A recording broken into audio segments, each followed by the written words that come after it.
तो हेली दोस्तों, स्वागत करते हैं आप सभी को एक और न्यू वीडियो में। जी हाँ दोस्तों, वन टाइम सॉल्यूशन लेकर आ चुका है आपके लिए एक और न्यू ऑनलाइन फॉर्म का सॉल्यूशन। यहाँ पे देख सकते हैं एमसीएल की ओर से निकाला गया वेरियस पोस्टों के ऑनलाइन फॉर्म की स्टेप बाय स्टेप प्रोसेस के बारे में इस वीडियो में बात करने वाले। जी हाँ दोस्तों, एमसीएल यानी कि महानदी कोलफील्ड लिमिटेड की ओर से यहाँ पे देख सकते हैं दोस्तों, यहाँ पे अलग अलग डिफरेंट पोस्टों के लिए टोटल 667 भर्तियाँ निकाला गया है, जिसका आवेदन फॉर्म शुरू हो चुका है।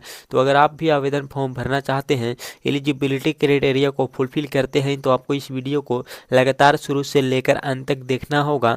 अगर आप इस वीडियो को देखकर एप्लीकेशन फॉर्म को फिलअप कर पा रहे हैं तो इस वीडियो के लिए एक लाइक जरूर से कीजिएगा और इसी तरह का जानकारी पाने के लिए हमारे इस चैनल को जरूर से सब्सक्राइब कीजिएगा।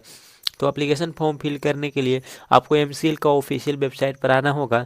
इसी साइट के माध्यम से आप एप्लीकेशन फॉर्म को फिलअप कर पाएंगे दोस्तों। इस साइट पर आने के बाद आवेदन फॉर्म भरने से पहले इस भर्ती के बारे में अधिक जानकारी पाने के लिए आप इसका नोटिफिकेशन को चेकआउट कर सकते हैं। कुछ इस प्रकार का आपको नोटिफिकेशन देखने को मिलेगा। तो एप्लीकेशन फॉर्म फिल करने से पहले इस नोटिफिकेशन को डिटेल में रीड कीजिएगा, ताकि एप्लीकेशन फॉर्म फिल करने में आपसे कोई भी मिस्टेक ना हो सके और आप पूरी इन्फॉर्मेशन को सही एंड सटीक तरीके से फिल कर सकते हैं। बाकी एप्लीकेशन फॉर्म भरने के लिए आपको इसका ऑनलाइन एप्लीकेशन वाले पेज को ओपन करना हो, तो आपके सामने इस तरह का पेज पर रीडायरेक्ट किया जाएगा दोस्तों। यहाँ पे पूरी इन्फॉर्मेशन को आपको चेकआउट करते हुए नीचे आना होगा। यहाँ पे देख सकते हैं आवेदन फॉर्म भरने का गाइडलाइन दिया गया, एडवर्टाइजमेंट दिया गया और बाकी यहाँ पे इन्फॉर्मेशन देखने को मिलेगा। तो सिंपली पुराने कैंडिडेट इस साइट का उपयोग कर पहले कभी किसी भर्ती के लिए आवेदन कर चुके हैं तो आपको लॉगिन वाले ऑप्शन पर क्लिक कर यूजर ID पासवर्ड डालकर लॉगिन कर फॉर्म को फिलअप करना होगा। एंड यहाँ पे न्यू कैंडिडेट है, फर्स्ट टाइम इस साइट के माध्यम से आवेदन करें तो आपको टू रजिस्टर वाले ऑप्शन पर क्लिक कर आपको रजिस्ट्रेशन वाले पेज को ओपन करना होगा। तो जिस तरह का कैंडिडेट है आप अपने अकॉर्डिंग यहाँ पे फिलअप कर सकते हैं फॉर्म को।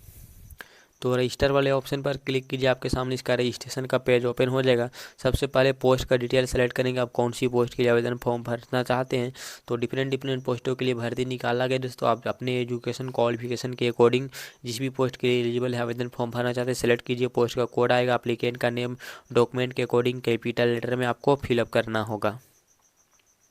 एंड मोबाइल नंबर फिल करेंगे, चालू मोबाइल नंबर फिल कीजिएगा, दोबारा से कंफर्म करेंगे। कोई अल्टरनेटिव मोबाइल नंबर डाले नहीं तो खाली छोड़ सकते हैं। ईमेल आईडी यहाँ पे फिलअप करना होगा दोस्तों। तो अपना जो भी मेल आईडी है आप यहाँ पे सही से फिल कीजिएगा और कंफर्म करेंगे दोबारा से। इसके बाद इस बॉक्स पर टिक करेंगे, टिक करने के बाद आपको कैप्चा को फिल करना है और रीवेरीफाई वाले ऑप्शन पर क्लिक करना होगा। वेरीफाई वाले ऑप्शन पर क्लिक करते हैं, आपने जो इन्फॉर्मेशन भरे होंगे देखने को मिलेगा। सभी सही लगता है तो इन बगल में बॉक्स पर टिक करेंगे और सबमिट करेंगे। इसके बाद आपको ओके वाले ऑप्शन पर क्लिक कीजिएगा दोस्तों। आपने जो इन्फॉर्मेशन भरे होंगे प्रॉपर तरीके से देखने को मिलेगा, आपका रजिस्ट्रेशन कंप्लीट हो जाएगा। यहाँ पे फॉर्म भरने के लिए गो टू एप्लीकेशन वाले सेक्शन पर क्लिक करना होगा। एंड यहाँ पे देख सकते हैं बाकी और भी इन्फॉर्मेशन देखने को मिलेगा, जैसे कि जेंडर मेल या फीमेल, डेट ऑफ बर्थ। यहाँ पे कैलेंडर पर क्लिक कर सेलेक्ट करेंगे, डे मंथ ईयर आप अपने अकॉर्डिंग यहाँ पे सेलेक्ट कर सकते हैं दोस्तों। इसके बाद नेशनलिटी इंडियन अदर कंट्री से बिलोंग करते हैं, कैटेगरी वाले SC ST OBC जो भी कैटेगरी से बिलोंग करते हैं आप अपने अकॉर्डिंग यहाँ पे सेलेक्ट कीजिएगा। तो हम सिर्फ डेमो पर्पज़ के लिए फॉर्म भर रहे हैं, तो इनमें से कोई एक जानकारी को सेलेक्ट कर लेते हैं आपको दिखाने के लिए। इसके बाद नीचे आने के बाद रजिस्ट्रेशन में जो इन्फॉर्मेशन भरेंगे देखने को मिलेगा, जो खाली मिलेगा उसे फिल करना होगा। जैसे father's name, mother's name fill करना होगा दोस्तों। मैरिड रिलेटेड आप मैरिड है या अनमैरिड अपने अकॉर्डिंग सेलेक्ट कर लीजिए। रिलीजन हिंदू मुस्लिम सिख ईसाई जो भी है आप अपने अकॉर्डिंग यहाँ पे सेलेक्ट करेंगे दोस्तों। और बाकी आपका मोबाइल और ईमेल शो किया जाएगा रजिस्ट्रेशन में जो डाले होंगे। इसके बाद एग्जामिनेशन का सेंटर आपको सेलेक्ट करना होगा। सबसे पहले स्टेट का आपको प्रेफरेंस देना होगा, कौन सी स्टेट के लिए यहाँ पे सिलेक्ट करते हैं। उस स्टेट में जो भी सिटी में अवेलेबल होगा आपको यहाँ पे देखने को मिलेगा। तो अपने अकॉर्डिंग यहाँ पे सभी स्टेट को प्रेफरेंस दे सकते हैं दोस्तों। यहाँ पे देख सकते हैं एक ही पीरियड्स को बार बार नहीं देख सकते हैं, तो आप अपने अकॉर्डिंग यहाँ पे स्टेट नहीं मिलता है तो आप अदर स्टेट सेलेक्ट करेंगे, उस स्टेट के जो भी सिटी में उपलब्ध होगा आपको देखने को मिल जाएगा। तो सभी को ध्यान से चेकआउट करेंगे और इसके बाद आपको नीचे आना होगा। इस बॉक्स पर यहाँ पे आइए, ये सर्विस में यस करेंगे और प्रॉपर इन्फॉर्मेशन देंगे, नहीं तो सिंपली यहाँ पे नो करेंगे। अगर आप यहाँ पे डिपार्टमेंट का एम्प्लॉय कैंडिडेट है तो यस, नहीं तो सिंपली आपको नो करेंगे और इसके बाद आपको सेव एंड नेक्स्ट वाले ऑप्शन पर क्लिक करना होगा।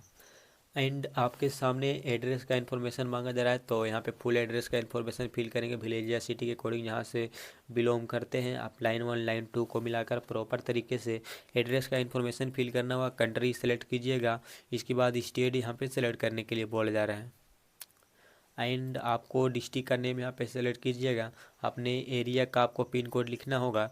अगर आपका कोरस्पोंडेंट और परमानेंट दोनों एड्रेस सेम है तो आपको सिंपली यस करेंगे तो ऑटोमेटिक दोनों में सेम फिल हो जाएगा। दोनों डिफरेंट एड्रेस है तो नो कर अलग से टाइप कर सकते हैं। तो आप अपने अकॉर्डिंग जिस तरह का कैंडिडेट है यस या नो कर सकते हैं। इसके बाद आपको कैप्चा को यहाँ पे देख सकते हैं, बाकी इन्फॉर्मेशन को चेकआउट करते हुए नीचे आना होगा और 7 नेक्स्ट करना होगा। एंड आपके सामने एजुकेशन क्वालिफिकेशन का इन्फॉर्मेशन मांगा जाएगा। तो सबसे पहले मैट्रिक कौन सी बोर्ड से पास किए हैं, बोर्ड या काउंसलिंग का नाम फिल कर सकते हैं। तो जो भी बोर्ड से पास किए आपको लिखना होगा मैट्रिक का डिटेल में, और यहाँ पे मैट्रिक किस वर्ष आप पास किए हैं इसका इन्फॉर्मेशन मांगा जाए तो मंथिंग और पासिंग ईयर सेलेक्ट कीजिए।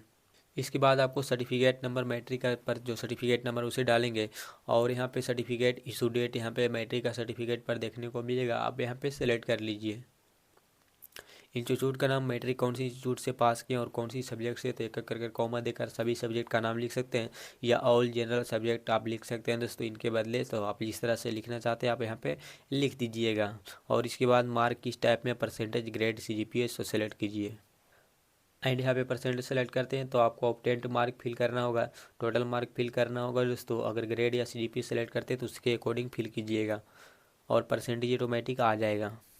इसके बाद यहाँ पे देख सकते हैं अगला है एजुकेशन क्वालिफिकेशन, आपको पोस्ट के अकॉर्डिंग फिल करना होगा। तो आप जो भी पोस्ट के लिए आवेदन फॉर्म भरे उसके अकॉर्डिंग जो भी एजुकेशन क्वालिफिकेशन मांगा जा रहा है आपको उसी को सेलेक्ट करना होगा दोस्तों। इसमें वेरियस पोस्टों के लिए भर्तियाँ निकाला गया है तो अपने अकॉर्डिंग देख सकते हैं, नोटिफिकेशन चेकआउट कीजिए, जो भी पोस्ट सेलेक्ट करें उसी के अकॉर्डिंग सेलेक्ट कीजिएगा। एंड आपको उसका इंस्टीट्यूट का नाम यहाँ पे फिल करना होगा, कौन सी इंस्टीट्यूट से आप यहाँ पे पास किए हैं इसका इन्फॉर्मेशन सेलेक्ट कीजिए। And passing month year select करना होगा दोस्तों।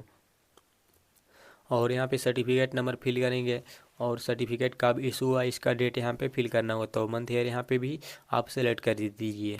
इसके बाद मार्क इस टाइप में, परसेंट, ग्रेड, CGPA तो जिस टाइप में है आपको प्रॉपर तरीके से फिल करना होगा। ऑब्टेंड मार्क, उसके बाद आपको नीचे आना होगा और मैक्सिमम मार्क फिलअप करना होगा। एंड नीचे आने के बाद पोस्ट ग्रेजुएशन का एजुकेशन क्वालिफिकेशन है आप देना चाहते दीजिए, नहीं तो यहाँ पे प्रॉपरली आप खाली छोड़ सकते हैं दोस्तों। इसके बाद नीचे आने के बाद यहाँ पे देख सकते हैं अगर आप मिनिमम यहाँ पे रिसीव का सर्टिफिकेट आपके पास है तो आप यहाँ पे जानकारी को फिल कर सकते हैं प्रॉपर तरीके से यस करके, और उसका इशू डेट यहाँ पे फिल करना होगा। तो जब भी इशू हुआ है सर्टिफिकेट पर देखने को मिल जाएगा इशू डेट, यहाँ पे सर्टिफिकेट नंबर यहाँ पे फिल कीजिएगा। यहाँ पे देख सकते हैं दोस्तों आपके पास गैस टेस्टिंग का सर्टिफिकेट है तो आप यहाँ पे यस करेंगे और उसी प्रकार से इशू डेट, सर्टिफिकेट नंबर आपको प्रॉपर तरीके से फिल करना होगा। उसके बाद वैलिड फास्ट एड यहाँ पे देख सकते हैं दोस्तों AID का सर्टिफिकेट है तो आप यहाँ पे यस करेंगे और प्रॉपर उसी प्रकार से सर्टिफिकेट, इशू डेट और यहाँ पे देख सकते हैं सर्टिफिकेट नंबर को फिलअप कर दीजिए।